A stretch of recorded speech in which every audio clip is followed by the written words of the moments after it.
دو شخصیت خوانده شود. امام زمان حضور پیدا می کند. منم آنکونی صدا گرفته، شما که صداتان سالمه، دلاتان آماده است. انشاءالله به طالب امروز عرض ارادت داشته باشیم. وقتی میگه آمد یعنی که حرکت کنه ذوالجلال. امام حسین اسب ذوالجلال را میخواست روانه کنه. این اسب قدم از قدم بر نمیداره. خم شد نگاه کنه چه خبره، چرا ذوالجلال نمیروه. نگاه کرد دخترش سکینه دستان قلقام کرده، پیشهای پای ذوالجلال را گرفته. میگه بابا جان اگر میخواهی بروی برو، اما این لحظه آخر دست به سر و صورت من بکش، بعد برو طرف میدان. تا این عرضه داشت امام حسین آمد.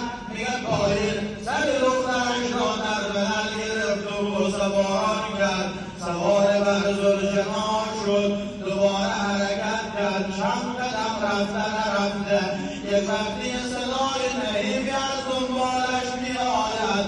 شما هم روزتان میشوید، من عرض میکنم و با هم دیگه ناله بزنیم. صدا میزنه مهلا مهلا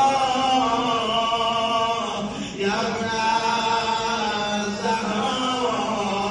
حسین جان افغانستان، آن وصیت مادرم به یادم آمده.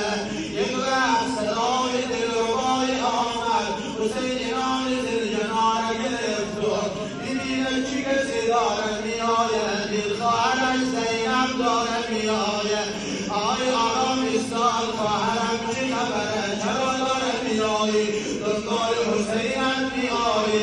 فرمود وصیت مادرم به یاد آمد. از سختی مصیبت الان به فکرم افتاد. مادرم فرمود در وقت برادرت رفت طرف میدان، جای من یه پیراهن بافتم میرازی لباس برود بدن حسین من بگیره.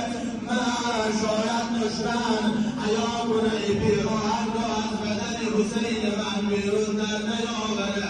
من هر شکلی بود پیراهن را به بدن حسین ابن علی داد. یک وقتی آماده کرد دیگه امیگی میخواست حرکت کنه، لبها را گذاشت وزیر حقوق حسین رو سواران کرد.